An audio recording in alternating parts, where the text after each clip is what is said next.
Alright, so in this episode, we got Tony all up in Nia's space, making her giggle and whatnot.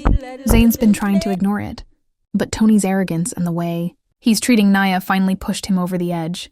Zane stands up real quick, his chair screeching against the floor, interrupting Tony's whispering. He's got this anger simmering just below the surface.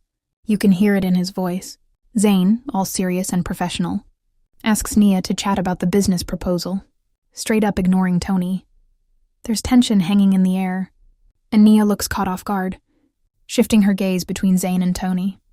But then Tony puts a hand on Nia's arm, stopping her in her tracks, acting all serious. He tries to keep her there, saying they're talking about important matters. The vibe gets intense as he stares down Zane. Zane ain't having it, though.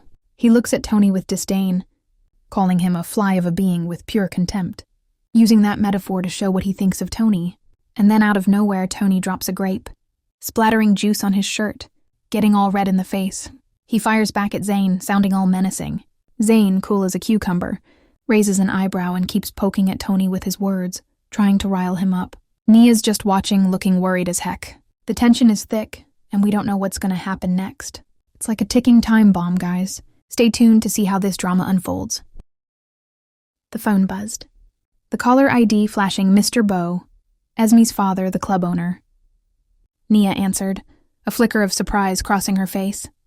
Hello, Nia Sorelli? Yes, it's Nia. What's wrong? Mr. Bow's voice crackled through the line, flat and emotionless, like ice scraping across a frozen lake. Nia, listen carefully. I need you to do something for me. A knot of unease tightened in Nia's stomach. Mr. Bow, what is it? Get your grandparents out of my jazz club. Nia's brow furrowed, a wave of disbelief washing over her. Her grandparents? The idea was so ludicrous it almost made her laugh.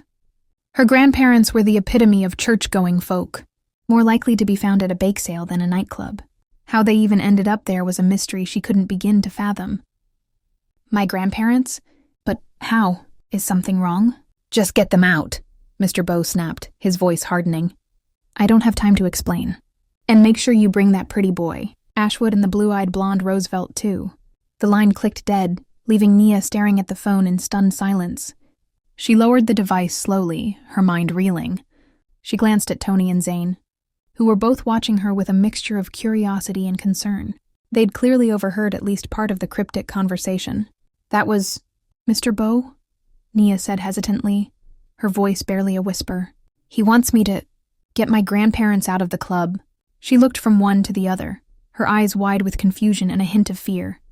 This whole thing was so bizarre, so out of character for everyone involved. Why? Tony asked, his usual playful demeanor replaced by genuine concern. What's going on? Nia shook her head, her expression troubled. I don't know. He wouldn't say. He just said it was important, and he wants you both to come too. Zane, who had been listening intently, his gaze fixed on Nia, finally spoke. Something's not right, he said quietly, his voice low and serious. He sensed the underlying tension, the unspoken urgency in Mr. Bow's clipped tone. Tony, momentarily forgetting his usual rivalry with Zane, jumped up, a spark of adrenaline in his eyes. Nia, lead the way. We don't want to miss out on the fun. Though the words were light, his expression betrayed a shared sense of unease. He knew this was more than just fun. This was something serious.